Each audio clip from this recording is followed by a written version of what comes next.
All right, everybody. We are live here to cover this debacle that is going to be the 2024 debate between Donald Trump and Joe Biden. I'm Keith, aka Erlanger Veritas. I'm joined by my good streaming buddy B. B, how are you Yo, feeling yo. about this tonight? I I think it's going to be a joke, but we'll see. So let me ask you this: which Joe Biden do you think we're going to get? Are we going to get the one that's actually lucid because he may be, uh, taking some certain prescriptions, or is it going to be? Are they just going to let it all hang out? This is the first debate. This is going to be drugged up Joe. I would put my money on. Yeah, I think so too. So we obviously both of us we've been watching the live stream here for a while, and hopefully this doesn't get shut down because the platform that we're on and the platform that is, or the channel rather, that is hosting this are kind of both in the same boat. And the channel that's hosting it earlier this week didn't want anybody sharing it or doing any commentary, but this is going to be under fair use here, so that's what we're claiming, and we're hoping we don't get shut down. Um, It's very fair. yeah, it is exactly. So we're gonna deliver a partisan observation of what we see and hear here. So as far as Trump goes, what do you think he's gonna do? I mean, because they've got the mute buttons, there's no audience there, so he can't get those. Even if he does get those jabs in, nobody's gonna laugh hysterically like they did, when he debated Hillary Clinton and Joe the first time. So what do you think Trump's gonna do? Is he gonna play it cool? Keep his cards close to his chest, or is he going to just go all out and, you know, um, drop all the bombs he can? Well, I mean, I don't think he can go all out because he's muted all the time. So I don't know. I don't know what he's going to do.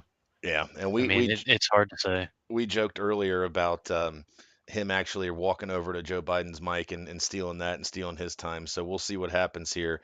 It looks like we're about 45 seconds away, so I'm going to go ahead and turn up the volume on the stream.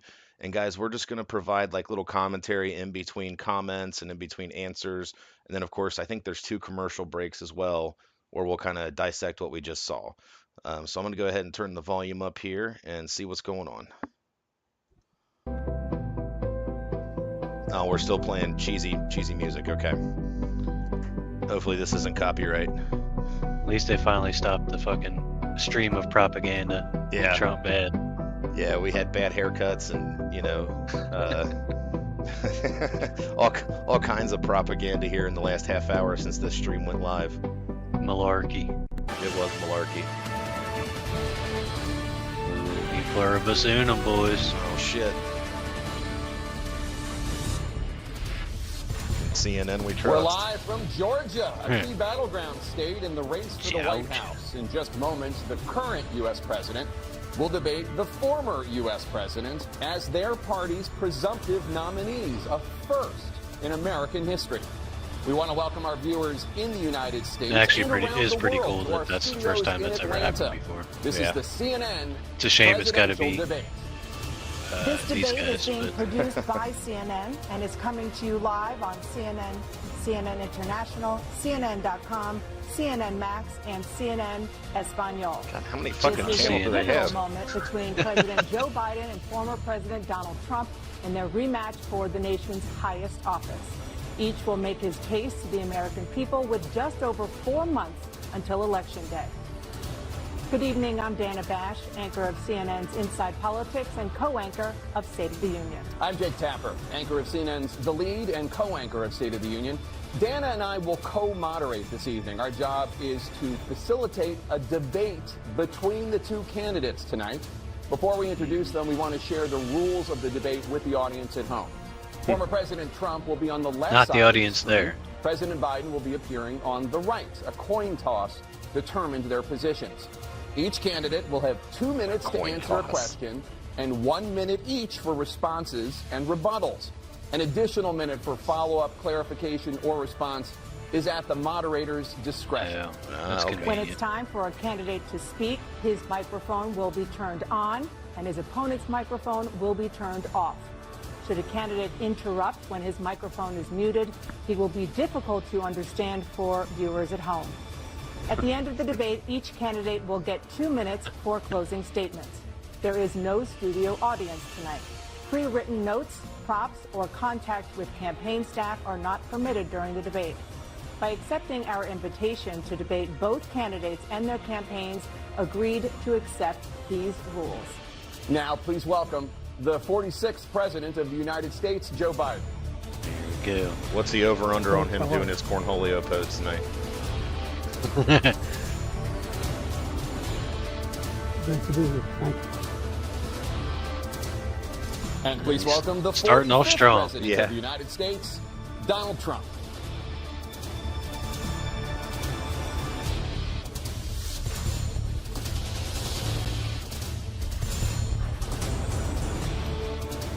Gentlemen, thanks so much for being here. Let's begin the debate, and let's start with the issue that voters consistently say is their top concern, the economy. President Biden, inflation has slowed, but prices remain high. Since you took office, the price of essentials has increased.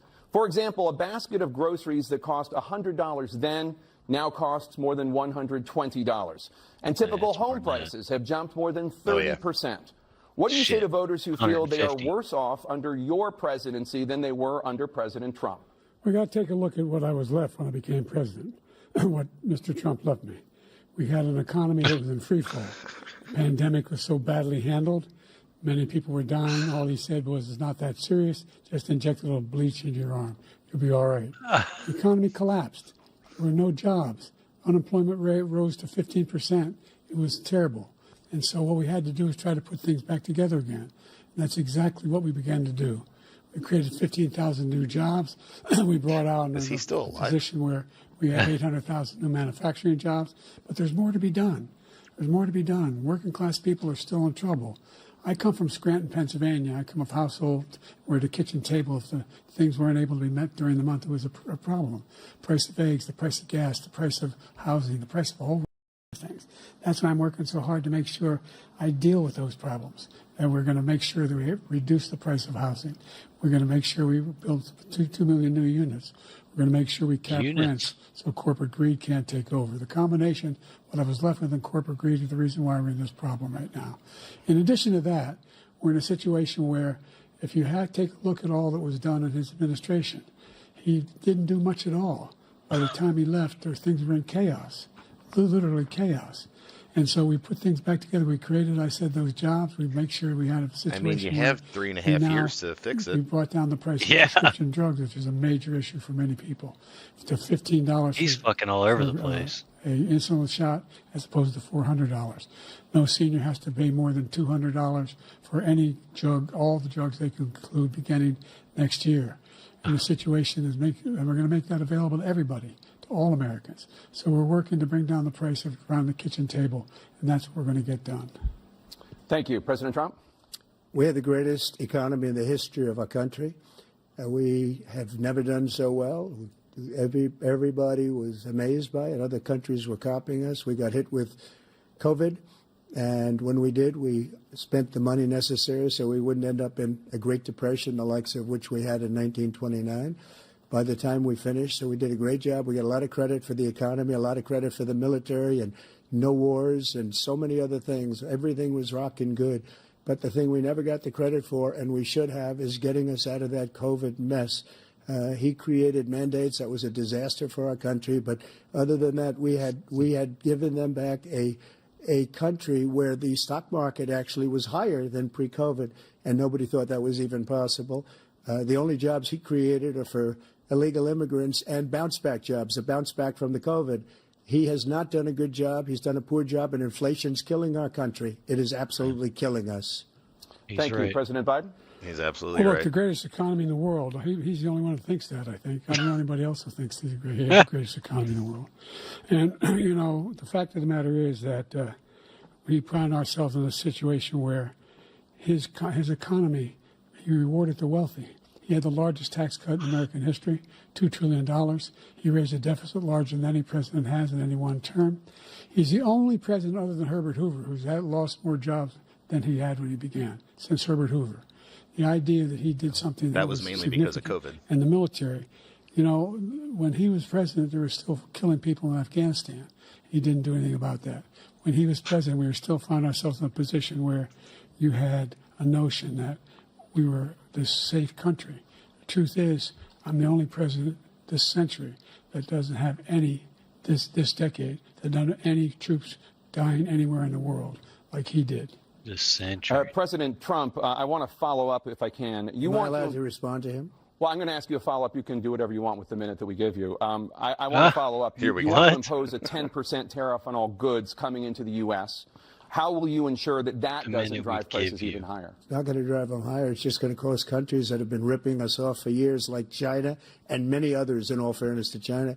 It's going to just force them to pay us a lot of money, reduce our deficit tremendously, and give us a lot of power for other things. But he made a statement. The only thing he was right about is I gave you the largest tax cut in history. I also gave you the largest regulation cut in history. That's why we had all the jobs. And the jobs went down, and then they bounced back, and he's taking credit for bounce-back jobs. You can't do that. He also said he inherited 9% inflation. No, he inherited almost no inflation, and it stayed that way for 14 months. And then it blew up under his leadership because they spent money like a bunch of people that didn't know what they were doing, and they don't know what they were doing. It was the worst, probably the worst administration in history. There's never been. And as far as Afghanistan is concerned, I was getting out of Afghanistan, but we were getting out with dignity, with strength, with power. He got out. It was the most embarrassing day in the history of our country's life. President Trump, over the last 8 years, under both of your administrations, the national debt soared to record highs. And according to a new nonpartisan analysis, President Trump, your administration approved $8.4 trillion in new debt, while so far, President Biden, you've approved $4.3 trillion in new debt. So, former President Trump, many of the tax cuts that you signed into law are set to expire next year. You want to extend them and go even further, you say. With the U.S. facing trillion-dollar deficits and record debt, why should top earners and corporations pay even less in taxes than they do now? Because the tax cuts spurred the greatest economy that we've ever seen just prior to COVID. And even after COVID, it was so strong that we were able to get through COVID much better than just about any other country. But we spurred, that tax spurred. Just now, a quick nap. When we cut the taxes, as an example, the corporate tax was cut down to 21% from 39%, plus beyond that. We took in more revenue with much less tax, and companies were bringing back trillions of dollars back into our country. The country was going like never before, and we were ready to start paying down debt. We were ready to start using the liquid gold right under our feet, the oil and gas right under our feet. We were going to have something that nobody else has had. We got hit with COVID. We did a lot to fix it. I gave him an unbelievable situation with all of the therapeutics and all of the things that we came up with. We gave him something great. Remember, more people died under his administration, even though we had largely fixed it. More people died under his administration than our administration, and we were right in the middle of it, something which a lot of people don't like to talk about. But he had far more people dying in his administration. He did the mandate, which is a disaster, mandating it. The vaccine went out. He did a mandate on the vaccine, which is the thing that people most objected to about the vaccine. And he did a very poor job, just a very poor job.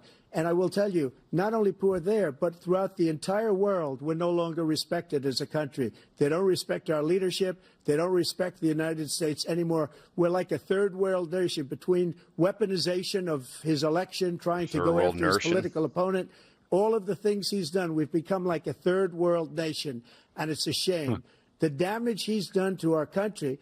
And I'd love to ask him, and will, why he allowed millions of people to come in here from prisons, jails, and mental institutions to come into our country and destroy our country. Yeah, we're getting straight to the meat and potatoes. We will get to immigration later in this block. President Biden, I want to give you an opportunity to respond to this question about the national debt. He gets to respond. He had the largest national debt of any president in a 4-year period, number one.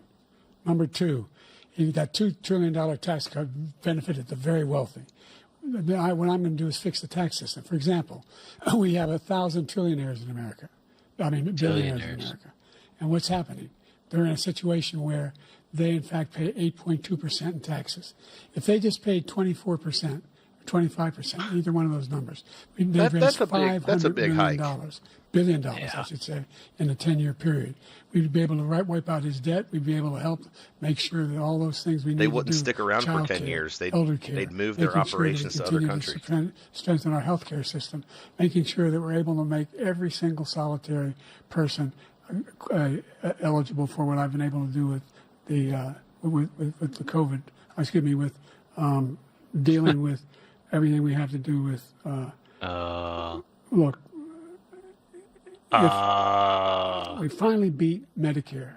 Thank you, President Biden. President Trump. Well, you're right. He did beat Medicare. He beat it to death, and he's destroying Medicare because all of these people are coming in. They're putting them on Medicare. They're putting them on Social Security. They're going to destroy Social Security. This man is going to single-handedly destroy Social Security. These millions and millions of people coming in, they're trying to put them on Social Security. He will wipe out Social Security. He will wipe out Medicare. So he was right in the way he finished that sentence. And it's a shame. What's happened to our country in the last 4 years is not to be believed. Foreign countries, I'm friends with a lot of people, they cannot believe what happened to the United States of America. We're no longer respected. They don't like us. We give them everything they want, and they think we're stupid. They think we're very stupid people. What we're doing for other countries, and they do nothing for us. What this man has done is absolutely criminal. Thank you, President Trump. Dana? This is the first presidential election since the Supreme Court overturned Roe v. Wade. This morning, the court ruled on yet another abortion case, temporarily allowing emergency abortions to continue in Idaho, despite that state's restrictive ban. Former President Trump, you take credit for the decision to overturn Roe v. Wade, which returned the issue of abortion to the states. However, the federal government still plays a role in whether or not women have access to abortion pills. They're used in about 2/3 of all abortions. As president, would you block abortion medication? First of all, the Supreme Court just approved the abortion pill, and I agree with their decision to have done that. And I will not block it. And if you look at this whole question that you're asking, complex but not really complex. 51 years ago, you had Roe v. Wade, and everybody wanted to get it back to the states. Everybody, without exception. Democrats, Republicans, liberals, conservatives. Everybody wanted it back. Religious leaders. And what I did is I put 3 great Supreme Court justices on the court, and they happened to vote in favor of killing Roe v. Wade and moving it back to the states. This is something that everybody wanted. Now, 10 years ago or so, they started talking about how many weeks and how many this, getting into other things. But every legal scholar throughout the world, the most respected, wanted it brought back to the states. I did that. Now the states are working it out. If you look at Ohio, it was a decision that was an end result that was a little bit more liberal than you would have thought. Kansas, I would say the same thing. Texas is different. Florida is different. But they're all making their own decisions right now. And right now, the states control it. That's the vote of the people. Like Ronald Reagan, I believe in the exceptions. I am a person that believes. And frankly, I think it's important to believe in the exceptions. Some people, you have to follow your heart. Some people don't believe in that. But I believe in the exceptions for rape, incest, and the life of the mother. I think it's very important. Some people don't. Follow your heart. But you have to get elected also. And because that has to do with other things. You got to get elected. The problem they have is they're radical because they will take the life of a child in the 8th month, the 9th month, and even after birth. After birth, if you look at the former governor of Virginia, he was willing to do this. He said, we'll put the baby aside and we'll determine what we do with the baby, meaning we'll kill the baby. Make the babies comfortable. What happened is we brought it back to the states, and the country is now coming together on this issue. It's been a great thing. Thank you. President Biden? It's been a terrible thing, what you've done. The fact is that the vast majority of constitutional scholars supported Roe when it was decided. Supported Roe. And that's this idea that they're all against it is just ridiculous.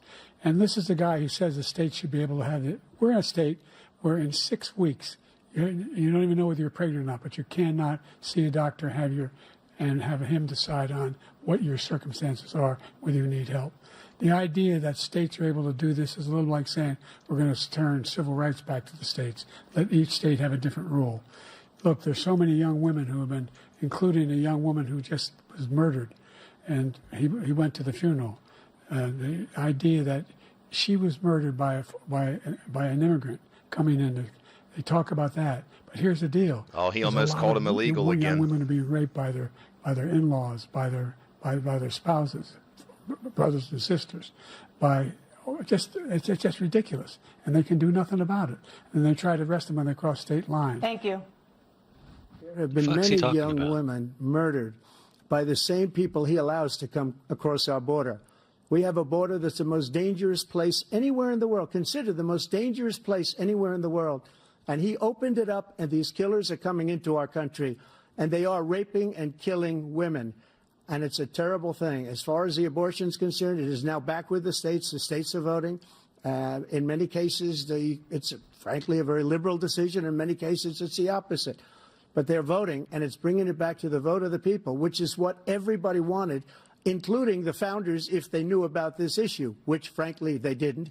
But they would have. Everybody wanted brought back. Ronald Reagan wanted it brought back. He wasn't able to get it. Everybody wanted it brought back, and many presidents had tried to get it back. I was the one to do it. And again, this gives it the vote of the people, and that's where they wanted it. Every legal scholar wanted it that way. Staying on the topic of abortion, President Biden, 7 states, I'll let you do that. This is the same topic. 7 states have no legal restrictions on how far into a pregnancy a woman can obtain an abortion. Do you support any legal limits on how late a woman should be able to terminate a pregnancy? I supported Roe v. Wade, which had 3 trimesters. The first time is between the woman and the doctor. Second time is between the doctor and an extreme situation. The third time is between the doctor, between the woman and the state. The idea that the politicians, that the founders wanted the politicians to be the ones making decisions about women's health is ridiculous. That's the last. No politician should be making that decision. A doctor should be making those decisions. That's how it should be run. That's what you're going to do. And if I'm elected, I'm going to restore Roe v. Wade. So that means he can take the life of the baby in the 9th month and even after birth, because some states, Democrat run, take it after birth. Again, the former governor of Virginia, put the baby down, then we decide what to do with it. So he's willing to, as we say, rip the baby out of the womb in the 9th month and kill the baby. Nobody wants that to happen, Democrat or Republican. Nobody wants it to happen. You're lying. That is simply not true. The Roe v. Wade does not provide for that. That's not the circumstance. Only if a woman's life is in danger, she's going to die. That's the only circumstance in which that can happen. But we are not for late-term abortion, period. Period, period. Under Roe v. Wade, you have late-term abortion. You can do whatever you want, depending on the state. You can do whatever you want. We don't think that's a good thing. We think it's a radical thing. We think the Democrats are the radicals, not the Republicans. For 51 years, that was the law. 51 years, constitutional scholarship said it was the right way to go. 51 years, and it was taken away because this guy put very conservative members on the Supreme Court. He takes credit for taking it away. What's he going to do? What's he going to do, in fact, if the MAGA Republicans, he gets elected, and the MAGA Republicans control the Congress, and they pass a universal ban on abortion, period, across the board at 6 weeks or 7 or 8 or 10 weeks, something very, very conservative.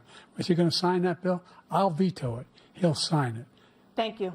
Let's turn now to the issue of immigration and border security. President Biden, course, a they record didn't give him a number of chance to migrants retort. have illegally crossed the southern border Why on your would they? watch. Overwhelming border states and overburdening cities such as New York and Chicago, and in some cases causing real safety and security concerns. Given that, why should voters trust you to solve this crisis? Because we worked very hard to get a bipartisan agreement that not only changed all of that, it made sure that we are in a situation where you had no circumstance where they could come across the border with the number of border police there are now. We significantly increased the number of asylum officers. By the way, the Border Patrol endorsed my position.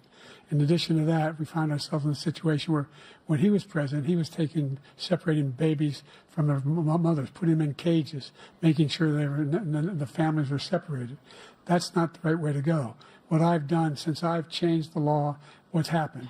I've changed it in a way that now you're in a situation where there are 40% fewer people coming across the border illegally. That's better than when he left office. And I'm going to continue to move until we get the total ban on the total initiative relative to what we can do with more Border Patrol and more asylum officers. President Trump? I really don't know what he said at the end of that sentence. I don't think he knows what he said either. Look, we had the safest border in the history of our country. Look at Biden's All he had to face. do was leave it. All he had to do was leave He's it. giving him He stank eye, decided dude. to open up our border, open up our country to people that are from prisons, people that are from mental institutions, insane asylum, terrorists. We have the largest number of terrorists coming into our country right now, all terrorists, all over the world, not just in South America, all over the world. They come from the Middle East, everywhere. All over the world, they're pouring in. And this guy just left it open. And he didn't need legislation because I didn't have legislation. I said, close the border. We had the safest border in history. In that final couple of months of my presidency, we had, according to Border Patrol, who is great, and by the way, who endorsed me for president, but I won't say that, but they endorsed me for president. Brandon, I won't say that, but I said look, it. we had the safest border in Twice. history. Now we have the worst border in history. There's never been anything like it. And people are dying all over the place, including the people that are coming up in Thank you, caravans. President Trump. President Biden? The only terrorist who's done anything crossing the border is one who came along and killed three, and his administration, killed an Al-Qaeda person come in and his administration, killed three American soldiers. Killed three American soldiers. Oh, the That's drugs are only wearing terrorist off, that's man. there. It wasn't the I'm good not shit. saying that no terrorist ever got through, but the idea They they're spared every we're expense. welcoming these They people. did. That's simply not true. There's no data to support what he said. They were just trying to Once make him again, comfortable. He's exaggerating. He's lying.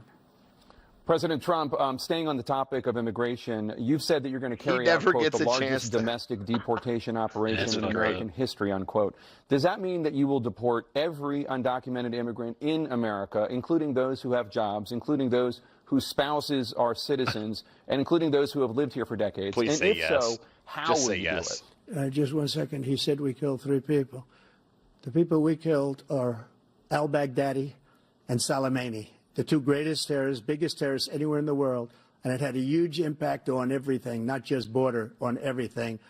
He's the one that killed people with the bad water, including hundreds of thousands of people dying and also killing our citizens when they come in. We are living right now in a rat's nest. They're killing our people in New York, in California, in every state in the union because we don't have borders anymore. Every state is now a border. And because of his ridiculous, insane, and very stupid policies, people are coming in and they're killing our citizens at a level that we've never seen. We call it migrant crime. I call it Biden migrant crime. They're killing our citizens at a level that we've never You know, seen he just before. made that up. And you're reading it Yeah. like these three incredible young girls over the last few days. One of them, I just spoke to the mother, and he just had the funeral for this girl, 12 years old. This is horrible what's taken place. What's taken place in our country, we're literally an uncivilized country now. He doesn't want it to be. He just doesn't know. He opened the borders. Nobody's ever seen anything like. And we have to get a lot of these people out, and we have to get them out fast because they're going to destroy our country. Just take a look at where they're living. They're living in luxury hotels in New York City and other places. Our veterans are on the street. They're dying because he doesn't care about our veterans. He doesn't care. He doesn't like the military at all, and he doesn't care about our veterans. Nobody been worse. I had the highest approval rating for veterans taking care of the VA. He has the worst. He's gotten rid of all the things that I approved, choice that I got through Congress, all of the different things I approved, they abandoned. We had by far the highest, and now it's down in less than half because he's done all these great things that we did, and I think he did it just because I approved it, which is crazy. But he has killed so many people at our border by Thank you, allowing President Trump. all of these people to come in. President and it's Biden. a very sad day in America. President Biden, you have the mic. Every single thing he said is a lie. Every single one. For example, veterans are a hell of a lot better off since I passed the PACT Act. 1 million of them now have insurance, and their families have it. Their families have it because what happened, whether it was Agent Orange or burn pits, they're all being covered now. And his group opposed that. We're also in a situation where we have great respect for veterans. My son spent a year in Iraq, living right next to one of those burn pits, came back with stage 4 glioblastoma. I was recently in France for D-Day, and I spoke all about those And you shit heroes your that pants. died. I went to the World War II cemetery, Again. World War I cemetery he refused to go to. Nope. He was standing with his 4-star general, and he told me, he said, I don't want to go in there because they're a bunch of losers and suckers. My son was not a loser, was not a sucker. You're the sucker. You're the loser. Oh, he's getting mad. President Trump? First of all, that was a made-up quote, suckers and losers. They made it up. It was in a third-rate magazine that's failing, like many of these magazines. He made that up. He put it in commercials. We've notified him. We had 19 people that said I didn't say it. And think of this. Who would say I'm at a cemetery or I'm talking about our veterans? Because nobody's taken better care. I'm so glad this came up and he brought it up. There's nobody that's taken better care of our soldiers than I have. To think that I would, in front of generals and others, say suckers and losers. We have 19 people that said it was never said by me. It was made up by him, just like Russia was made up, just like the 51 intelligence agents are made up, just like the new thing with the 16 economists are talking. It's the same thing. 51 intelligence agents said that the laptop was Russia disinformation. It wasn't. That came from his son, Hunter. It wasn't Russia disinformation. He made up the suckers and losers, so he should apologize to me right now. Four-star general standing to your side who was on your staff who said you said it, period. That's number one. And number two, the idea that I have to apologize to you for anything along the line. We've done more for veterans than any president has in American history.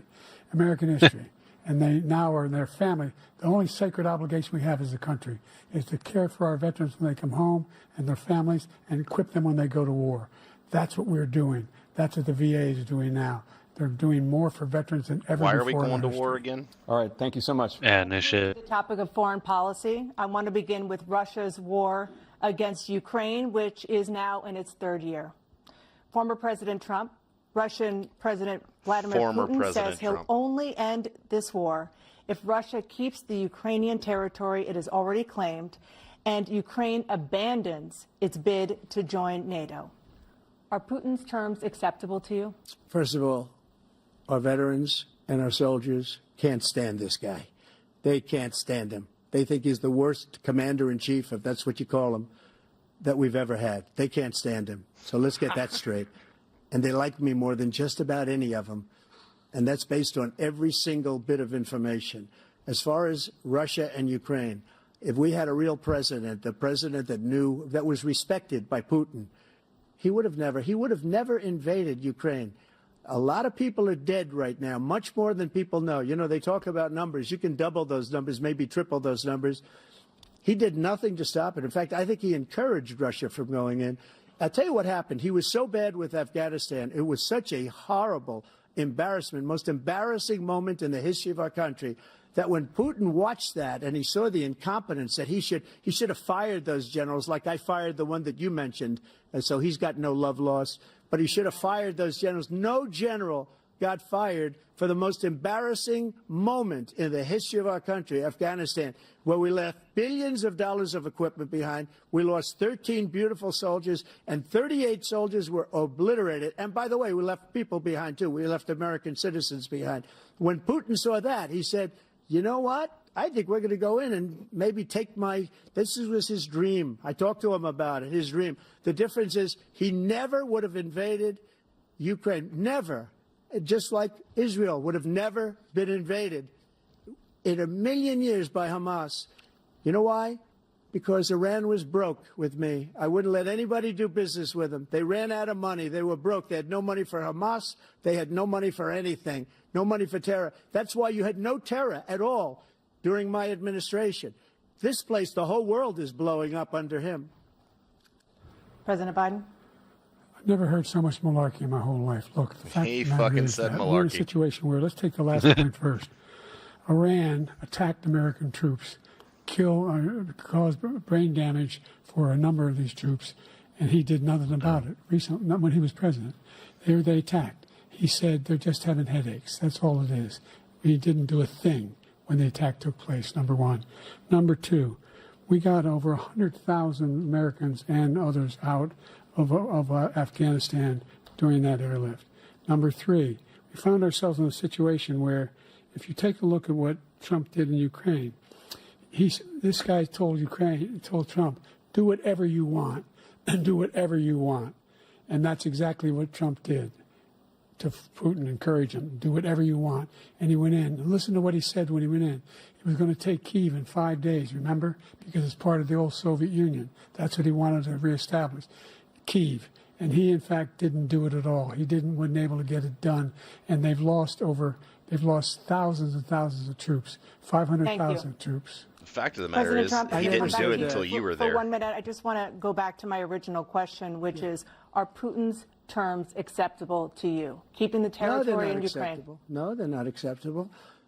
But look, this is a war that never should have started. If we had a leader in this war, he led everybody along. He's given $200 billion now or more to Ukraine. He's given $200 billion. That's a lot of money. I don't think there's ever been anything like it. Every time that Zelensky comes to this country, he walks away with $60 billion. He's the greatest salesman ever. And I'm not knocking him. I'm not knocking anything. I'm only saying the money that we're spending on this war, and we shouldn't be spending, it should have never happened. I will have that war settled between Putin and Zelensky as president-elect before I take office on January 20th. I'll have that war settled. People being killed so needlessly, so stupidly, and I will get it settled, and I'll get it settled fast before I take office. President Biden, you have a minute. The fact is that Putin is a war criminal. He's killed thousands and thousands of people. And he has made one thing clear. He wants to reestablish what was part of the Soviet Empire, not just a piece. He wants all of Ukraine. That's what he wants. And then you think he'll stop there? That's not our fucking problem. You think problem. he'll stop when if he takes Ukraine? What do you think happens to Poland? What do you think of Belarus? What do you think happens to those NATO countries? He's invoking And so Germany if you want a invading war, Poland you now. ought to find out what he's going to do, because if in fact he does what he says and walks away, by the way, all that money we give Ukraine are from weapons we make here in the United States. We give them the weapons, not the money at this point. Who the fuck is we? And our NATO allies have produced as much funding for Ukraine as we have. That's why we're strong. Thank you. Moving on to the Middle East. In October, Hamas attacked Israel, killing more than 1,000 people and taking hundreds of hostages. Among those held and thought to still be alive are 5 Americans. Israel's response has killed thousands of Palestinians and created a humanitarian crisis in Gaza. President Biden, you've put forward a proposal to resolve this conflict. Or sleeping? But so far, Hamas has not released the remaining hostages, and Israel is continuing its military offensive in Gaza. So what additional leverage will you use to get Hamas and Israel to end the war? You have 2 minutes. Number one, everyone from the United Nations Security Council straight through to the G7 to the Israelis and Netanyahu himself have endorsed the plan I put forward. Which has 3 stages to it. The first stage is trade the hostages for a ceasefire. Second phase is a ceasefire with additional conditions. The third phase is the end of the war. The only one who wants the war to continue is Hamas. Number one. They're the only ones standing out. We're still pushing hard to get them to accept. In the meantime, what's happened? In Israel, we're finding that the only thing I've denied Israel was 2,000-pound bombs. They don't work very well in populated areas. They kill a lot of innocent people. We're providing Israel with all the weapons they need and when they need them. And by the way, I'm the guy that organized the world against Iran when they had a full-blown intercontinental ballistic missile attack on Israel. No one was hurt. No one Israeli was accidentally killed, and it just stopped. We saved Israel. We are the biggest producer of support for Israel of anyone in the world. And so they're 2 different things. We love them. Hamas cannot be allowed to be continued. We continue to send our experts and our intelligence people as to how they can get Hamas like we did bin Laden. You don't have to do it. And by the way, they've been greatly weakened, Hamas, greatly weakened, and they should be. They should be eliminated. But you've got to be careful for using certain weapons among population centers. Just going back to Ukraine for 1 second. We have an ocean separating us. The European nations together have spent $100 billion or maybe more than that, less than us. Why doesn't he call them and say, you got to put up your money like I did with NATO? I got them to put up hundreds of billions of dollars. The Secretary General of NATO said Trump did the most incredible job I've ever seen. They wouldn't have any. They were going out of business. We were spending almost 100% of the money was paid by us. He didn't do that.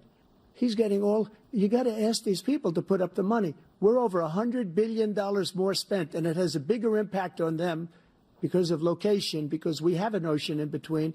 You got to ask them, as far as Israel and Hamas, Israel's the one that wants to go. He said the only one that wants to keep going is Hamas. Actually, Israel is the one, and you should let him go and let him finish the job. He doesn't want to do it. He's become like a Palestinian, but they don't like him because he's a very bad Palestinian. He's a weak one.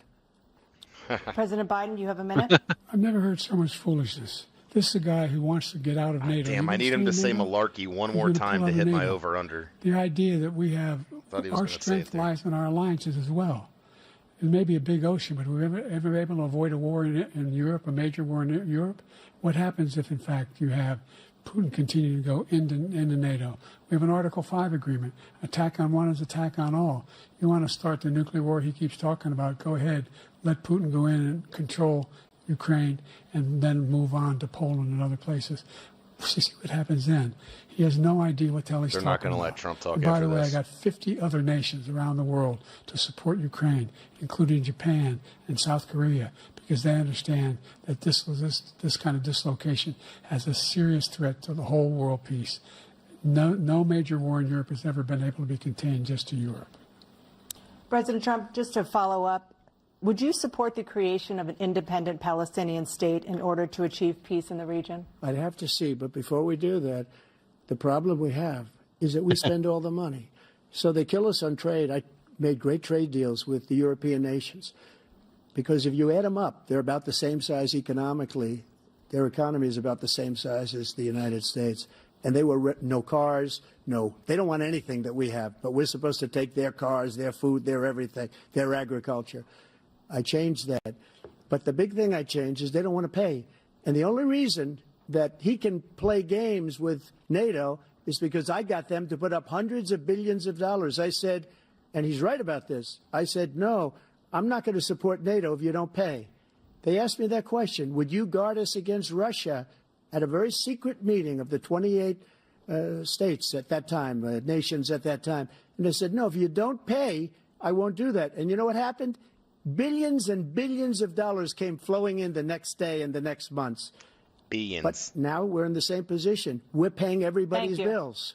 Let's turn to the issue of democracy. Former President Trump, I want to ask you about January 6, 2021. After you rallied your supporters that day, some of them stormed the Capitol to stop the constitutionally mandated counting of electoral votes.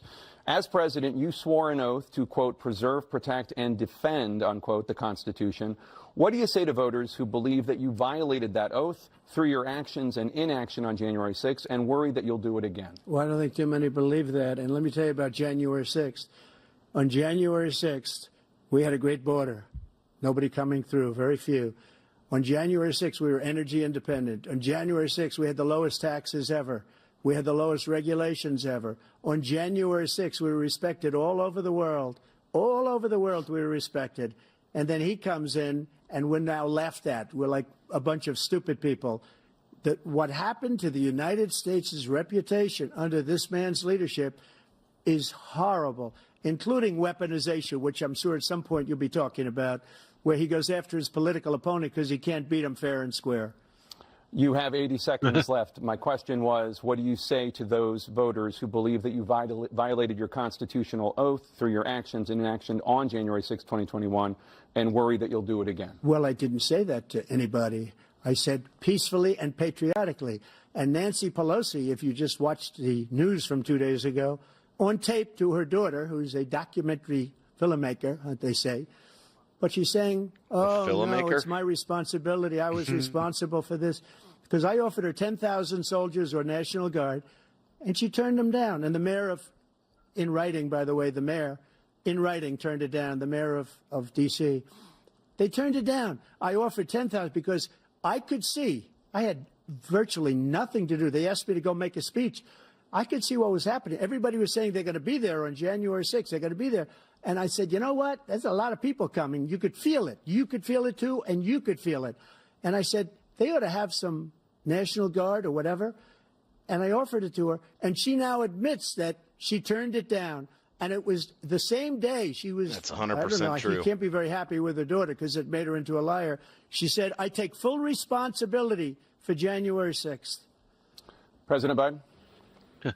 Look, he encouraged those folks to go up on Capitol Hill. Say number one. malarkey, you son of a I bitch. sat in the dining room off the Oval Office. He sat there for 3 hours watching, begging, being begged by his vice president and a number of his colleagues on the Republican side as well to do something, to call for a stop, to end it. Instead, they talked about these people being patriots and great patrons of America.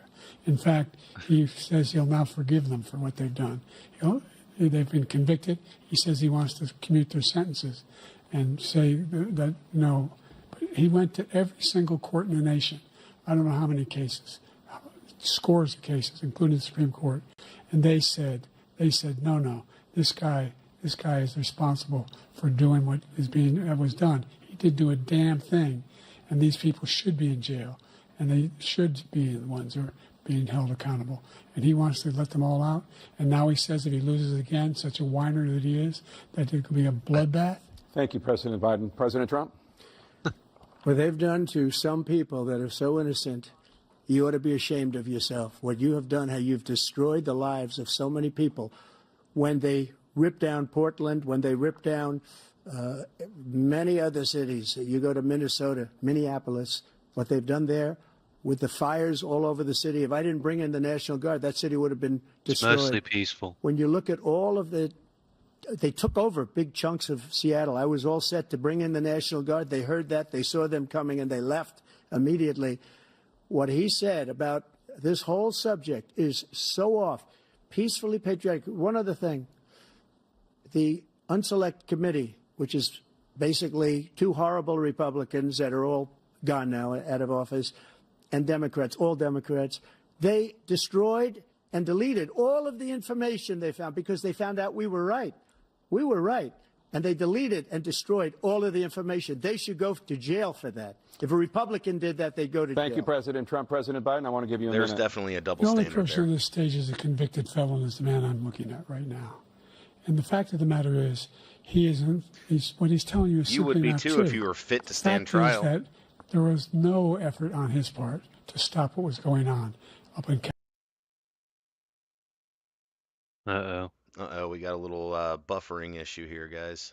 Capitol Hill. There And we go. all those people, every one of those who were convicted, was turned over desks, turned them over statues. The idea that those people are patriots, come on. When I asked him the first two debates we had, first time around, I said, will you denounce the Proud Boys?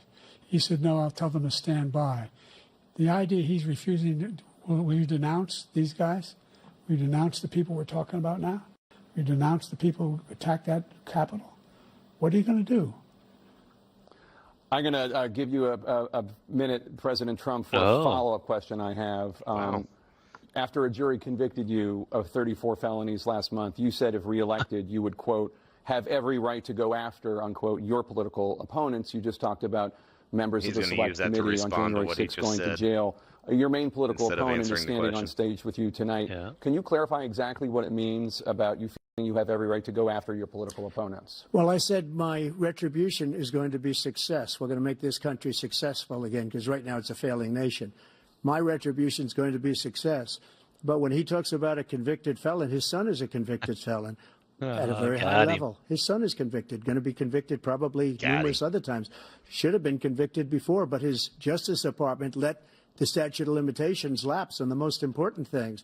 But he could be a convicted felon as soon as he gets out of office. Joe could be a convicted felon with all of the things that he's done. He's done horrible things. All of the death caused at the border, telling the Ukrainian people that we're going to want $1 billion or you change the prosecutor.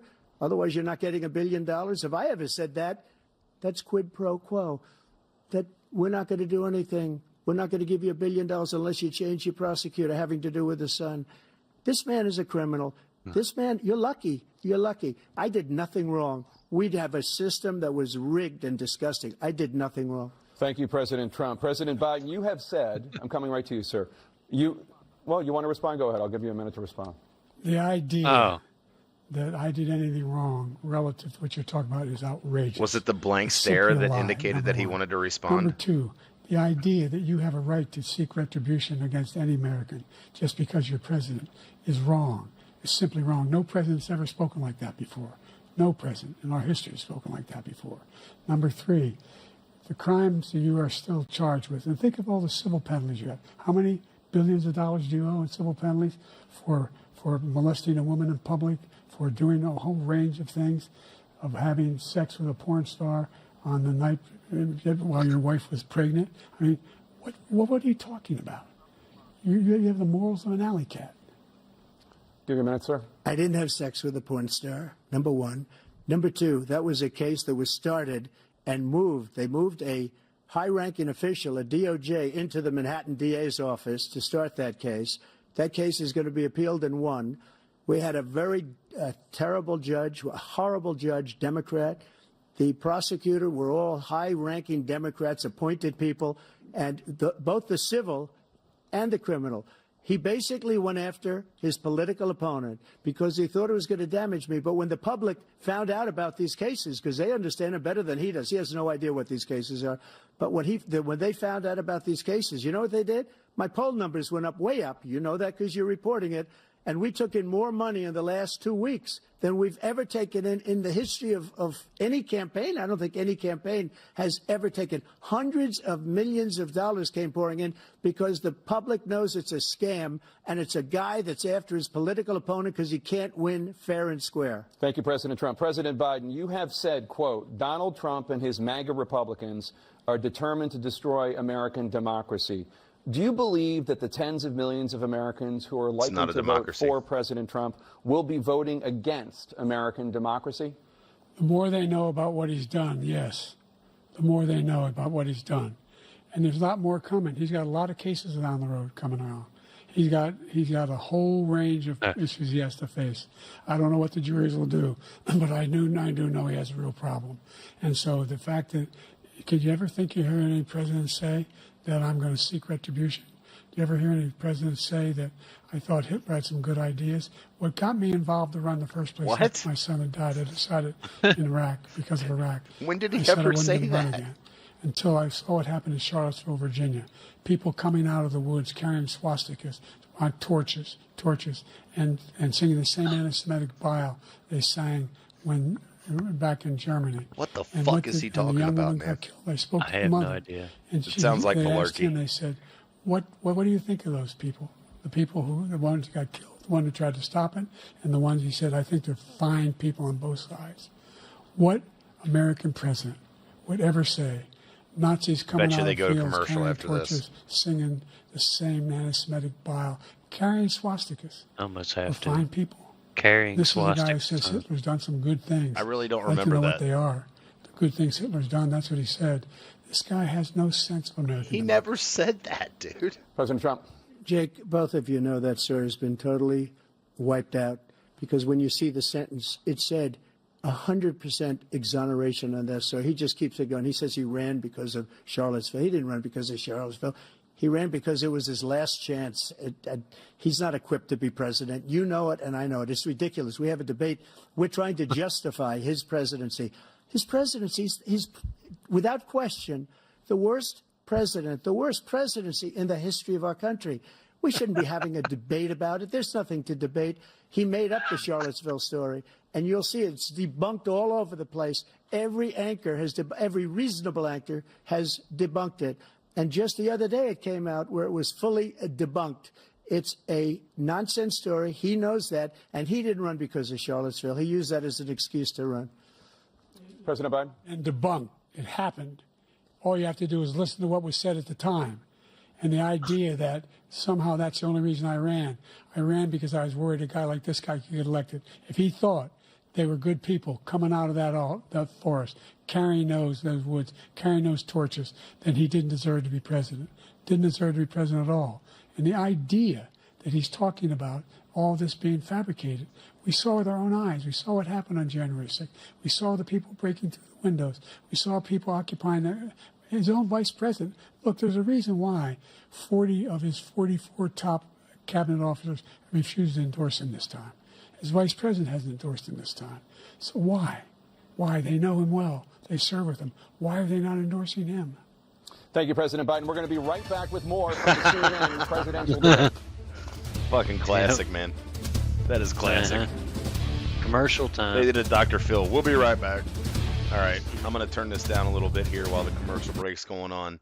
And so there was a couple things that were brought up, early on in the debate, which were, Roe versus Wade, and it being about states' rights. And he said, so Biden said, over the last 50 years that stood. Well, how old is the country?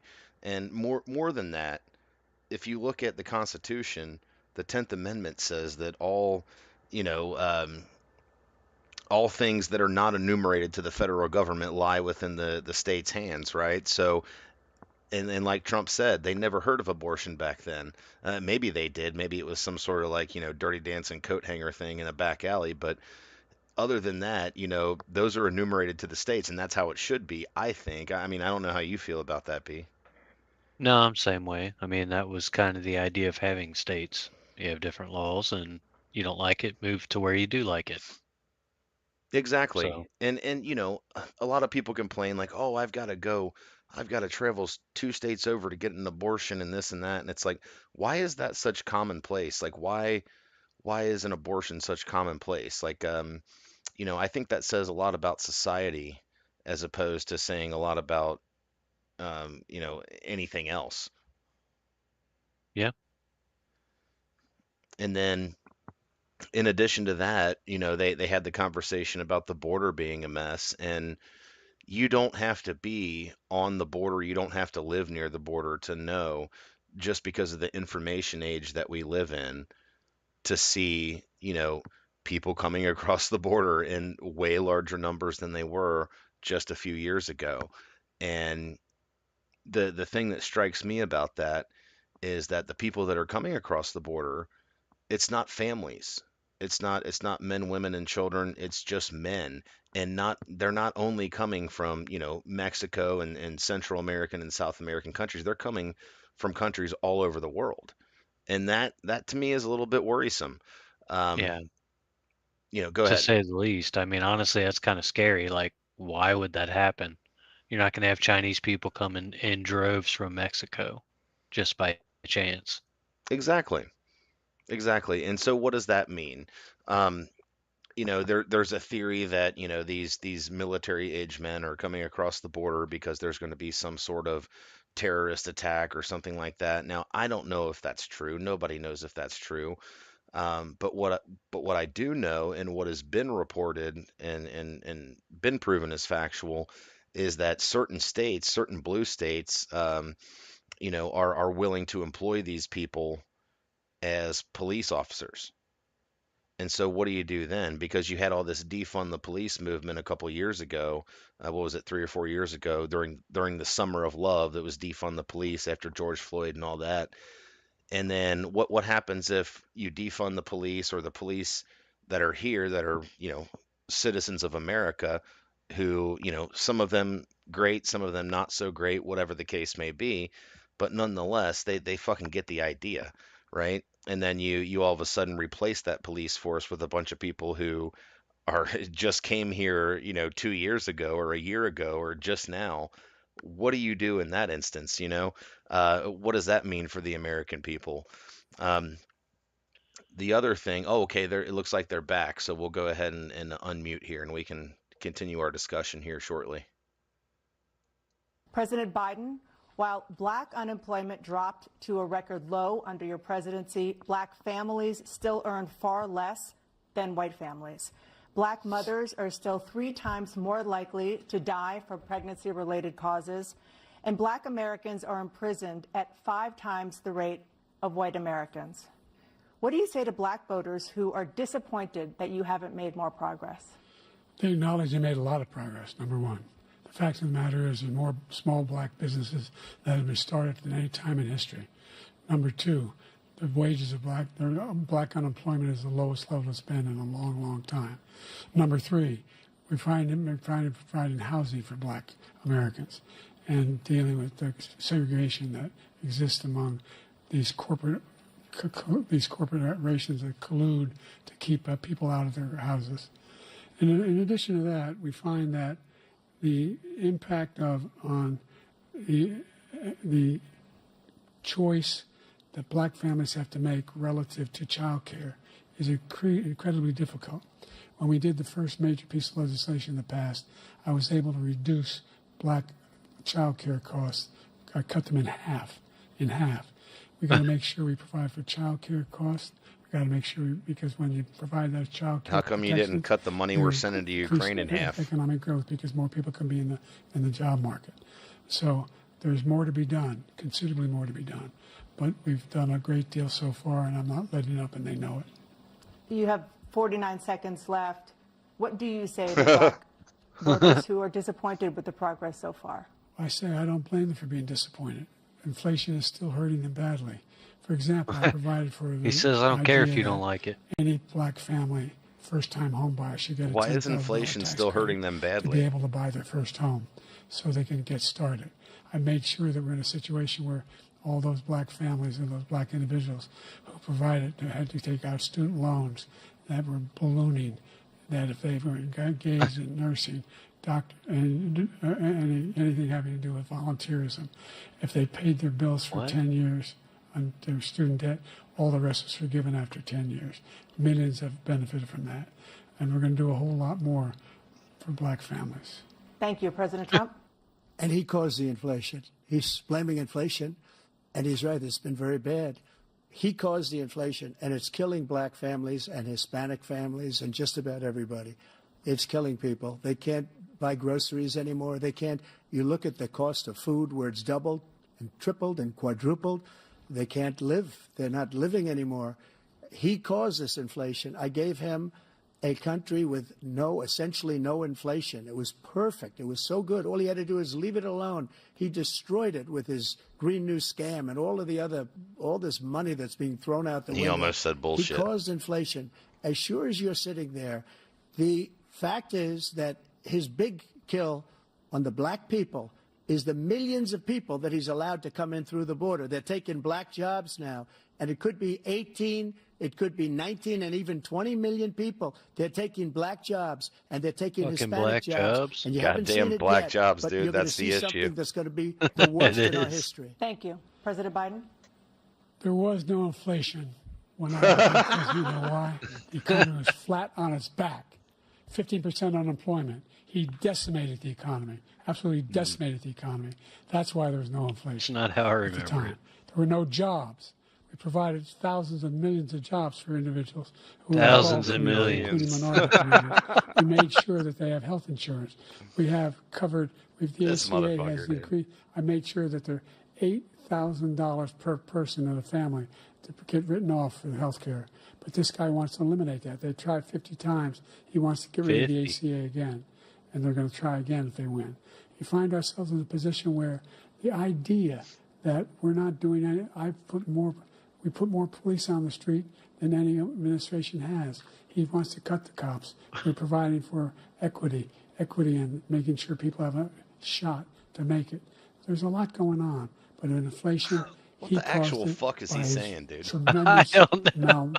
malfeasance in the way he handled There's a the lot pandemic. going Thank you. on. Another persistent Lot to challenge unpack is there. the climate crisis. 2023 was the hottest year in recorded history, and communities across the country are confronting the devastating effects of extreme heat, intensifying wildfires, stronger hurricanes, and rising sea levels. It's fucking summer, Former bitch. President Trump, you've vowed to end your opponent's climate initiatives, but will you take any action as president to slow the climate crisis? Well, let me just go back to what he said about the police, how close the police are to him. Almost every police group in the nation from every state is supporting Donald J. Trump. Almost every police group. And what he's done to the black population is horrible, including the fact that for 10 years he called them super predators. We can't, in the 1990s, we can't forget that. Super predators was his name, and he called it to them for 10, and they've taken great offense at it, and now they see it happening. But when they see what I did for criminal justice reform and for the I did historically not expect him to say black, super predators. colleges and universities, where I funded them and got them all funded, and the opportunity zones with Tim, as you know, Tim Scott was incredible. He did a great job, great senator from South Carolina. He came to me with the idea, and it was a great idea. It's one of the most successful economic development acts ever in the country, opportunity zones. And the biggest beneficiary are blacks. And that's why we have the best numbers with them in maybe ever. They're saying ever. I read this morning where ever, the best numbers. He's lost much of the black population because he's done a horrible job for black people. He's also done a horrible job for Hispanics. But wait till you see these millions of people pouring into our country. They're going to take the jobs, and it's already started, and you haven't seen anything yet. They're It's going a to take disaster. the black jobs. You 38 seconds left. President Trump, will you take any action as president to slow the climate crisis? So I want absolutely immaculate clean water, and I want absolutely clean air, and we had it. We had H2O. We had the best numbers ever, and we were using Did he just all say we forms had of energy, H2O? all forms, everything. Yeah. And yet, during my 4 years, I had the best That's fucking great. environmental numbers ever. And my top environmental people gave me that statistic just before I walked on the stage, actually. I don't know where the hell he's been. The idea that anything he said is true. I've passed the most extensive climate change legislation in history. We This find ourselves, motherfucker's and by the half way, dead. Black Or colleges. 90% dead. I came up with It's $50 wild, billion man. for HBCUs, It's wild. historic black universities and colleges, because they don't have those. They don't have the kind of contributors that they have to It's fucking build elder these abuse, laboratories dude. and the like. Dude, he's Any like black Clint student is Eastwood in Gran capable in college Torino. of doing any white student can do. Shit, He I doesn't wish have he the was money that now good. to be able to get those. No, that's like jobs the in tone of high-tech. his voice. We're in a situation where the idea that he is claiming to have done something that had the cleanest water, he hadn't done a damn thing for the environment. He pulled out of the Paris Peace Accord, Climate Accord. I immediately joined it because if we reach 1.5 degrees Celsius, That was a at bad any one deal, point, man. There's no way back. The only existential threat to humanity is climate change, and he didn't do a damn thing If about it. they let him He wants respond to them this, do he's all going to the eat right his done. fucking lunch. The Paris Accord was going to cost us $1 trillion, and China Here nothing, and comes the Russia lunch eat. nothing, and India nothing. It was a ripoff of the United States. And I ended it because I didn't want to waste that money because they treat us horribly. We were the only ones. It was costing us money. Nobody else was paying into it. And it was a disaster. But everything that he said just now, I'll give you an example. I heard him say before insulin. I'm the one that got the insulin down for the seniors. I took care of the seniors. What he's doing is destroying all of our medical programs because the migrants coming in, they want everybody. And look, I have the biggest heart on the stage. I guarantee you that. And I want to take care of people. But we're destroying our country. They're taking over our schools, our hospitals, and they're going to be taking over Social Security. He is destroying Social Security, Medicare, and Medicaid. The idea is that we, in fact, we were the only ones of consequence who were not members of the Paris Accord. How can we do anything if we're not able to, the United States can't get its pollution under control? One of the largest polluters in the world, number one. We're making significant progress. By 2035, we will have cut pollution in half. We have made significant progress, and we're continuing to make progress. We set up a climate corps for thousands of young people who will learn how to deal with climate, just like the Peace Corps. And we're moving in directions that are going to significantly change the elements of cause of pollution. But the idea that he claims that he has the biggest heart up here and he's really concerned about pollution and about climate, I've not seen any indication of that. And by the way, with regard to prescription drugs, one company agreed that they would reduce the price to $35, which I was calling for, one, voluntarily. I made sure every company in the world, every pharmaceutical company, cannot have to pay. Thank you. And by the way, So every day, millions of Americans struggle just to make ends I guess meet. we're gonna For many wonder about the older by the way. Americans, Social Security provides a critical lifeline. President Biden, if nothing is done to Social Security, seniors will see their benefits cut in just over 10 years. Will you name tonight one specific step that you're willing to take to keep Social Security solvent? yes, make the very wealthy begin to pay their fair share. Right now, everybody making under $170,000 pays 6% of their income, of their paycheck, every single time they get a paycheck. Bullshit, it's the more than first that. one they get when they're 18 years old. The idea that they're going to, I'm proposing that everybody, the millionaires pay 1%. 1%. So no one I would not raise the cost of Social Security for anybody under $400,000. After that, I began to make the wealthy begin to pay their fair share by increasing from 1% beyond to be able to guarantee the program for life. So you still have 82 seconds left. Are there any other measures that you think that would be able to help keep Social Security solvent, or is that one enough? Well, no, that one enough will keep it solvent. But the biggest thing will do if we defeat this man, because he wants to get rid of Social Security. He thinks there's Now he's plenty got to to fill cut in Social 82 Security. fucking seconds, He's dude. wanted to Good cut luck. Social Security and Medicare, both times. And that's what. And if you look at the program put forward by the House Republican caucus that he, I believe, supports, is in fact want to cut it as well. The idea that we don't need to protect our seniors is ridiculous.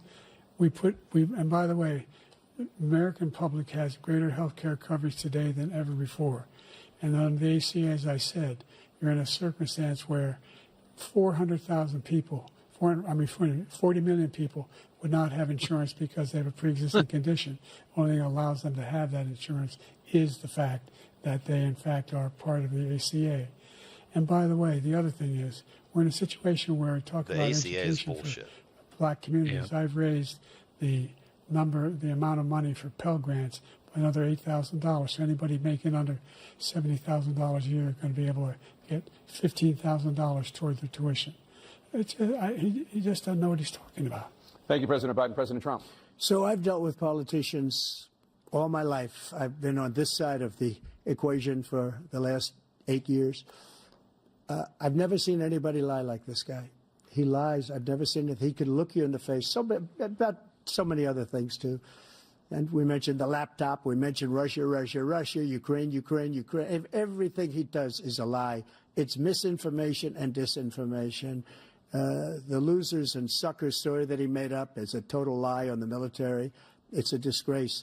But Social Security, he's destroying it, because millions of people are pouring into our country, and they're putting them onto Social Security. They're putting them onto Medicare, Medicaid. They're putting them in our hospitals. They're taking the place of our citizens. What they're doing to the VA, to our veterans, is unbelievable. Our veterans are living in the street, and these people are living in luxury hotels.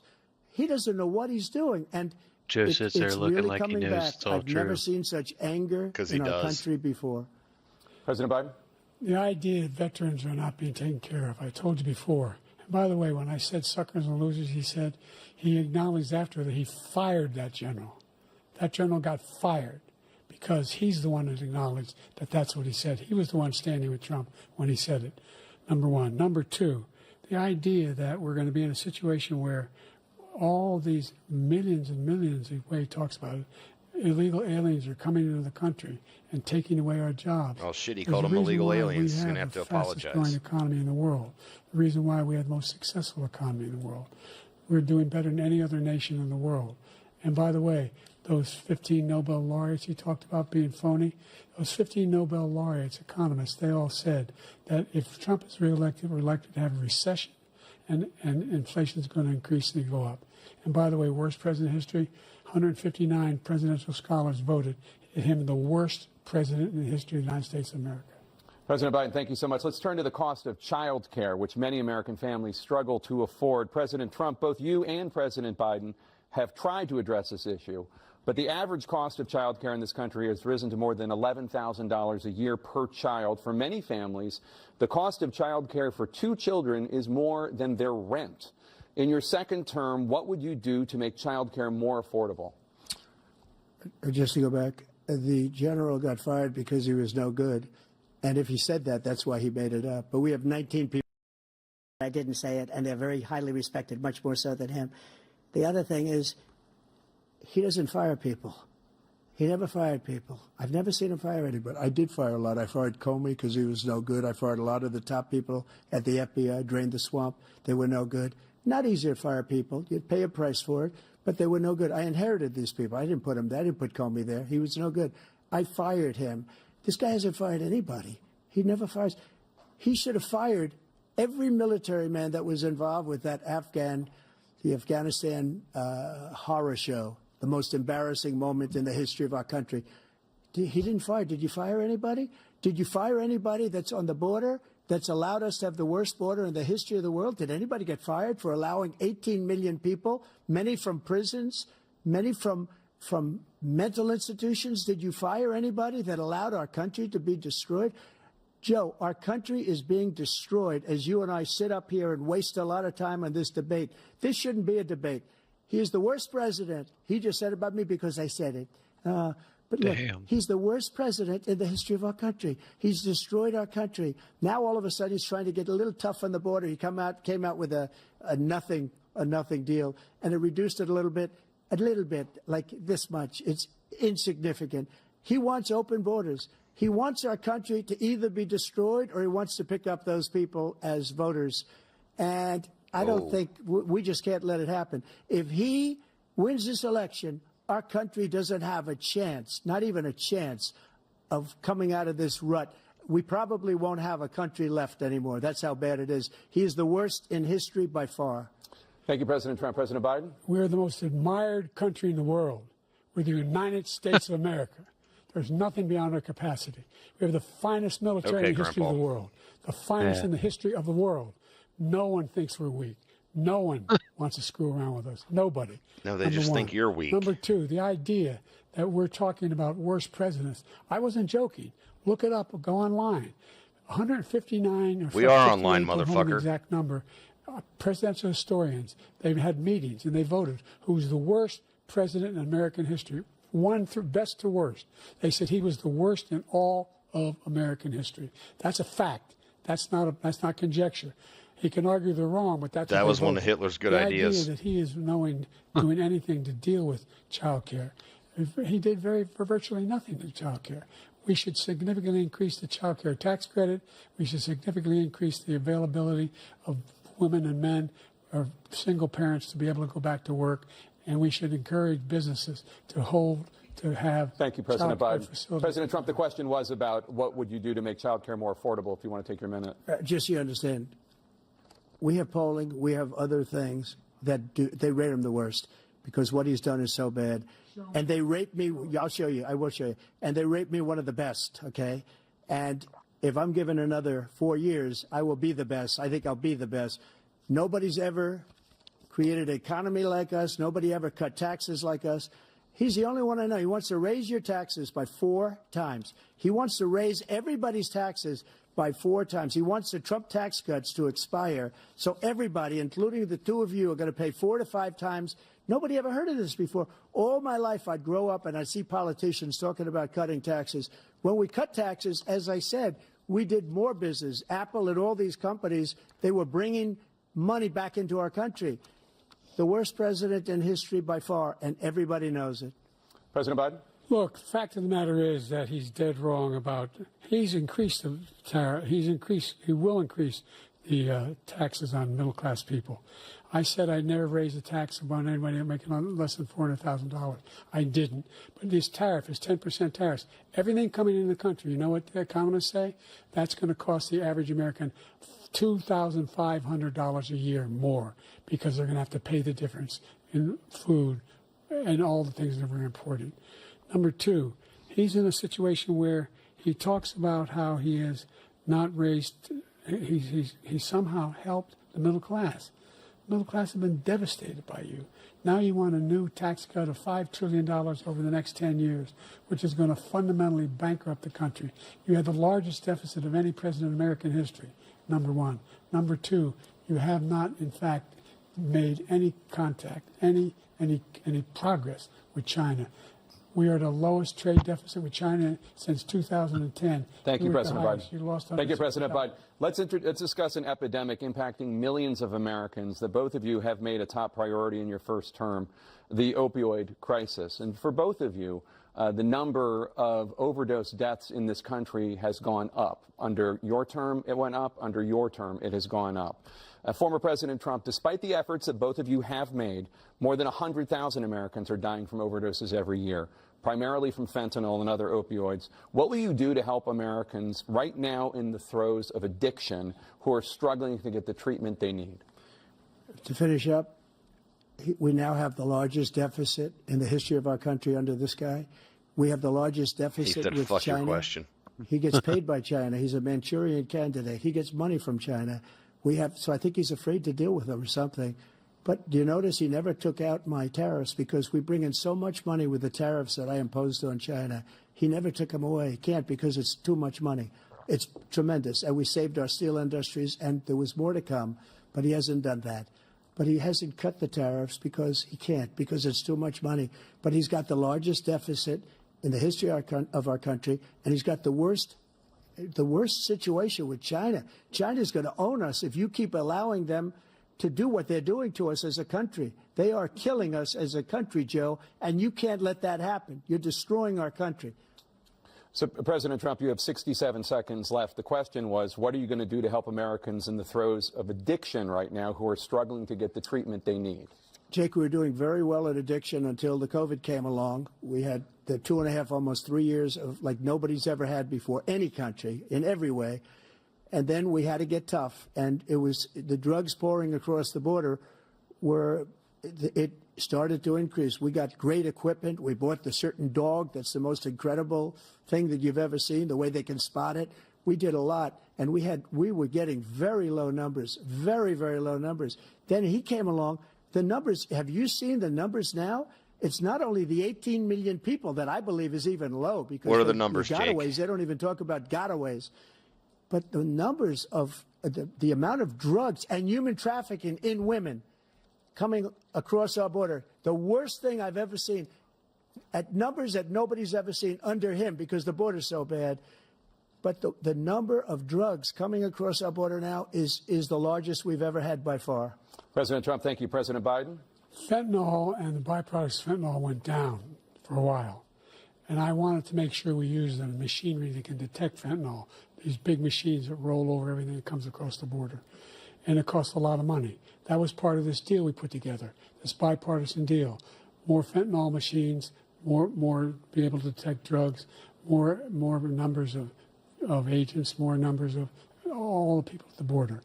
And when we had that deal done, he called his Republican colleagues, said, don't do it.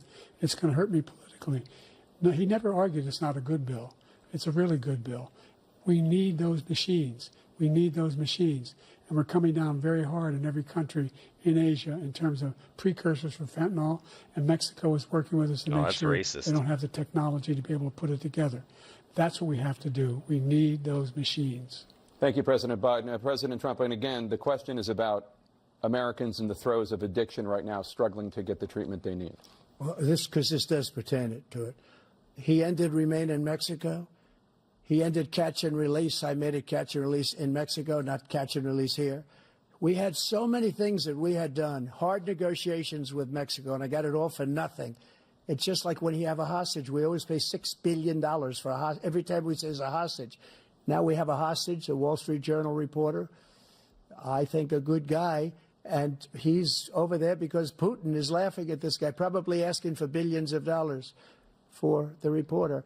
I will have him out very quickly as soon as I take office. Before I take office, I said by literally as soon as I win the election, I will have that reporter out. He should have had him out a long time ago, but Putin's probably asking for billions and billions of dollars because this guy pays it every time. We had 2 cases where we paid $6 billion for 5 people. I got 58 people out, and I paid essentially nothing. Thank you, President Trump. Dana? Let's turn to concerns that voters have about each of you. President Biden, you would be 86 at the end of your 2nd term. Jesus Christ. How do you address concerns about your capability to handle the toughest job in the world well into your 80s? Well, first of all, I spent half my career being criticized as being the youngest person in politics. I was the 2nd youngest person ever elected to the United States Senate, and now I'm the oldest. This guy's 3 years younger and a lot less competent. I think that just look at the record. Look at what I've done. Look, I've turned around the horrible That's the pot calling the kettle an asshole. As I said, 15 million new jobs, 800,000 manufacturing jobs, more investment in America, over billions of dollars in private investment in enterprises that we are growing. By the way, we brought an awful lot of people. Well, the whole idea of computer chips. We used to have 40% of the market. We invented those chips, and we lost it because he was sending people to find the cheapest jobs overseas and to bring home a product. So I went to South Korea. I convinced Samsung to invest billions of dollars here in the United States. And guess what? Those fabs, they call to build these chips, those fabs pay over $100,000. You don't need a college degree for them. And there's billions, about $40 billion already being invested and being built right now in the United States, creating significant jobs for Americans from all over the world. President Biden, you have 40 seconds left. Would you like to add anything? Yeah, I would. The idea that somehow we are this failing country. I never heard a president talk like this before. We're the envy of the world. Name me a single major country president who wouldn't trade places with the United States of America for all our problems and all our opportunities. We're the most progressive country in the world in getting things done. We're the strongest country in the world. We're a country in the world who keeps our word, and everybody trusts us, all of our allies, and those who he coddles up to, from Kim Jong-un, he sends love letters to, and Putin, etc. They don't want to screw around with us. Thank you. Former President Trump, to follow up, you would be 82 at the end of your second term. What do you say to voters who have concerns about your capabilities to serve? Well, I took 2 tests, cognitive tests. I aced them, both of them, as you know. We made it public. He took none. I'd like to see him take one, just one, a real easy one. Like go through the first 5 questions. He couldn't do it. But I took 2 cognitive tests. I took physical exams every year. And, you know, we knock on wood wherever we may have wood, that I'm in very good health. I just won 2 club championships, not even senior, 2 regular club championships. To do that, you have to be quite smart, and you have to be able to hit the ball a long way. And I do it. He doesn't do it. He can't hit a ball 50 yards. He challenged me to a golf match. He can't hit a ball 50 yards. I think I'm in very good shape. I feel that I'm as in good a shape as I was 25, 30 years ago. Actually, I'm probably a little bit lighter, but I'm in as good a shape as I was years ago. I feel very good. I feel the same. But I was willing to take a cognitive test. And you know what? If I didn't do well, I aced them. Dr. Ronnie Jackson, who's a great guy when he was White House doctor. And then I took another one, a similar one. And one of them said they'd never seen anybody ace him. Thank you. President Biden?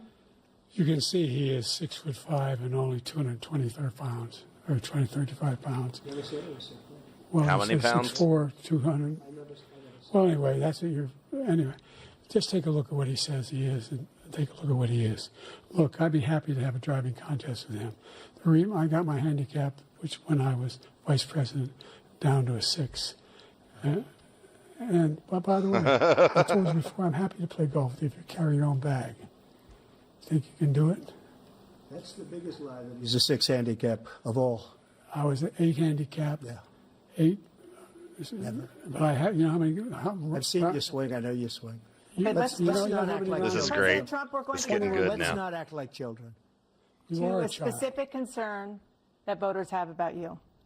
Will you pledge tonight that once all legal challenges have been exhausted, that you will accept the results of this election, regardless of who wins, and you will say right now that political violence in any form is unacceptable? Well, I shouldn't have to say that, but of course I believe that. It's totally unacceptable. And if you would see my statements that I made on Twitter at the time, and also my statement that I made in the Rose Garden, you would say it's one of the strongest statements you've ever seen. In addition to the speech I made in front of, I believe, the largest crowd I've ever spoken to, and I will tell you, nobody ever talks about that. They talk about a relatively small number of people that went to the Capitol, and in many cases were ushered in by the police. And as Nancy Pelosi said, it was her responsibility, not mine. She said that loud and clear. But the answer is, if the election is fair, free, and I want that more than anybody. And I'll tell you something. I wish he was a great president, because I wouldn't be here right now. I'd be at one of my many places enjoying myself. I wouldn't be under indictment because I wouldn't have been his political opponent, because he indicted me because I was his opponent. I wish he was a great president. I would rather have that. I wouldn't be here. I don't mind being here. But the only reason I'm here is he's so bad as a president that I'm going to make America great again. We're going to make America great again. We're a failing nation right now. We're a seriously failing nation. And we're a failing nation because of him. His policies are so bad. His military policies are insane. They're insane. These are wars that will never end with him. He will drive us into World War III, and we're closer to World War III than anybody can imagine. We are very, very close to World War III, and he's driving us there. And Kim Jong-un and President Xi of China, Kim Jong-un of North Korea, all of these, Putin, they don't respect him. They don't fear him. They have nothing going with this gentleman, and he's going to drive us into World War III. You want a World War III, let him follow and win, and let Putin say, do what you want, NATO. Just do what you want. There's a thing called Article 5. An attack on one is an attack on all, and required response. The idea, I can't think of a single major leader in the world who wouldn't trade places with the job I've done and what they've done. Because we are a powerful nation. We have wonderful peace. Because Well, I of the can think people, of a couple. not me. It's because of the American people. They're capable of anything, and they step up when they're needed. And right now, we're needed. We're needed to protect the world because our own safety is at stake. And again, you want to have a war, just let Putin go ahead and take Kyiv, make sure they move on, see what happens in Poland, Hungary, and other places along that border. Then you have a war. President Trump, as I come back to you for a follow-up, the question was, will you accept the results of this election, regardless of who wins? Just to finish what he said, if I might, Russia, they took a lot of land from Bush. They took a lot of land from Obama and Biden. They took no land, nothing from Trump, nothing. He knew not to do it. He's not going to play games with me. He knew that. I got along with him very well, but he knew not to play games. He took nothing from me. But now he's going to take the whole thing from this man right here. That's a war that should have never started. It would have never started ever with me. And he's going to take Ukraine. And, you know, you asked me a question before, would you do this with? He's got us in such a bad position right now with Ukraine and Russia because Ukraine's not winning that war. He said, I will never settle until such time. They're running out of people. They're running out of soldiers. They've lost so many people. It's so sad. They've lost so many people, and they've lost those gorgeous cities with the golden domes that are 1,000 years old, all because of him and stupid decisions. Russia would have never attacked. He looks President pissed. Trump, the question was, will you accept the results of the election, regardless of who wins? Yes or no, please. If it's a fair and legal and good election, absolutely. I would have much rather accepted these, but the fraud and everything else was ridiculous. And if you want, we'll have a news conference on it in a week, or we'll have another one of these in a week. But I will absolutely, there's nothing I'd rather do. It would be much easier for me to do that than I'm running again. I wasn't really going to run until I saw the horrible job he did. He's destroying our country. I would be very happy to be someplace else, in a nice location someplace. And again, no indictments, no political opponent stuff, because it's the only way he thinks he can win. But unfortunately, it's driven up my numbers and driven them up to a very high level because the people understand it. Well, let's see what your numbers are when this election is over. Let's see. You're a whiner. When you lost the first time, you continued, you appealed and appealed to courts all across the country. Not one single court in America said any of your claims had any merit, state or local, none. But you continue to provoke this lie about somehow there's all this misrepresentation, all this stealing. There is no evidence of that at all. And I tell you what, I doubt whether you'll accept it because you're such a whiner. The idea if you lose again, you accepting anything, you can't stand the loss. Something snapped in you when you lost the last time. We'll be right back with more from the CNN presidential debate, live from Georgia. Classic. Yeah, something like that. All right, so we'll go ahead and mute that out. And they talked about a couple things, and there was a couple things in the first segment that we didn't really get to, like the whole January 6th thing. Like it's been proven that he told everybody, be peaceful or go home, you know, that type of thing. And it's also been proven, it's a fact, that there were provocateurs there trying to get people to break down the barriers and get into the Capitol. And, you know, that's who cares really? I mean, we all, Anybody with a brain knows that that was the case, right? Well, it's been shown on video. Police let people pass some of the barricades too. Exactly. And then they shot a girl in the fucking face, you know, um, who was in A there. veteran. Yeah, exactly. And they touched on climate change a little bit, which I think is kind of like a moot point for the crowd that, we attract, because nobody that understands any of that shit thinks that anthropomorphic climate change is a thing, right? Um, a volcano could erupt and create more carbon in the atmosphere than the last 1,000 years of human activity. Okay. So, I don't think that's an issue. But the inflation thing they talked about, I mean, I don't know about you, B, but I've been feeling that. Have you been feeling that? I don't think anyone has not. Exactly. It doesn't matter. It's not just at the gas pumps. It's not just at the grocery store. It's everywhere and everything. Yes. The taxes you pay, the prices of anything, any good that you purchase right now has gone up significantly. And like, I haven't exactly kept track of what it was, but I can tell you this much, I was paying $2, $3 less per carton of eggs. I was paying, $2.50 or even more less per gallon of gas. Um, and just really, and your energy bills and things like that, those have all gone up, and that's a problem. That's a problem. Um, and then we get to golf. Who do you think's the better golfer? I mean, if you had to put like $100 on it right now, who would you bet on? You talking about between Trump and Biden? Yeah, not me and you, because me and you, it's a fucking coin flip, right? Because neither one of us play golf. Well, clearly Trump. Okay. I mean, I think I would love to see Biden golfing. That's all I have to say. Um, He can't debate, so I don't think he can golf. yeah, and I think we're pretty close to the end of this whole debate. So, in your mind, I mean, who was the more lucid person? Who do you think won the debate? Who do you think made the more, salient points? Was it Biden or was it Trump? Well, I think it's a silly question. I agree. I agree. And as Well, much what as we they, got? oh, here we go. All right, let's go back live. The candidates to deliver their closing statements as predetermined And by Trump a gets to coin close it all toss. We're out going to too. begin with Yeah, you, he does. President Biden. You have 2 minutes. We've made significant progress from the debacle that was left by President Trump in his last term.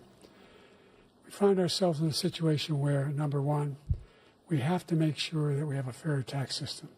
I ask anyone out there in the audience or anyone out watching this debate, do you think the tax system is fair?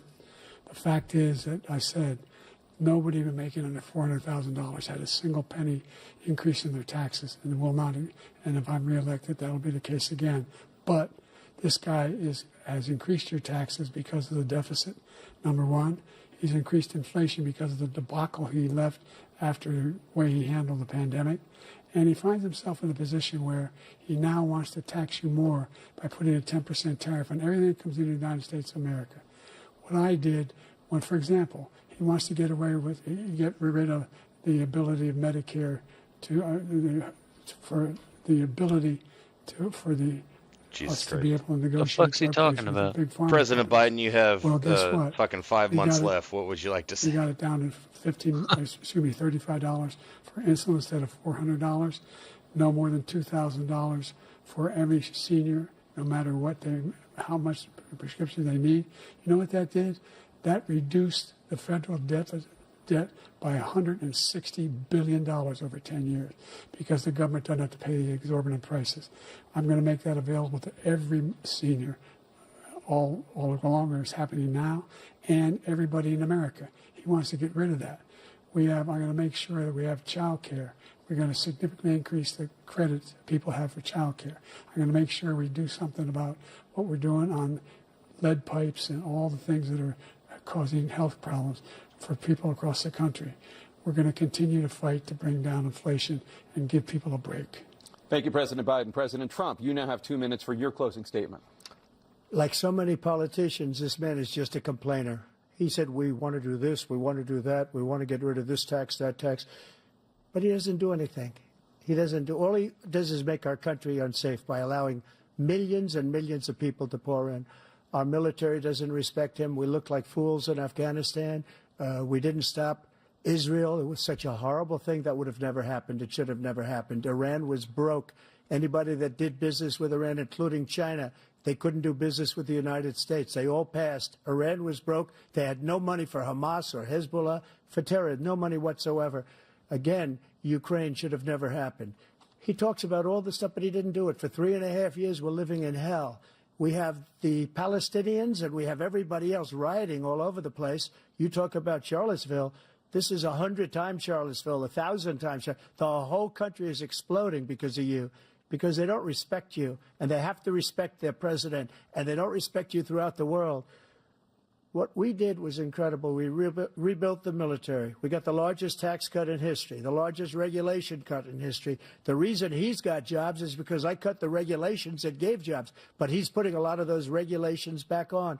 All of the things that we've done, nobody's never seen anything like. Even from a medical standpoint, right to try, where we can try space-age materials instead of going to Asia or going to Europe and trying to get when you're terminally ill.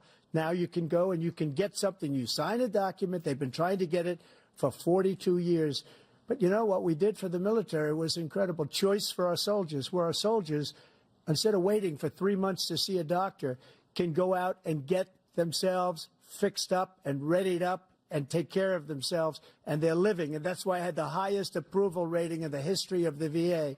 So all of these things, we're in a failing nation, but it's not going to be failing anymore. We're going to make it great again.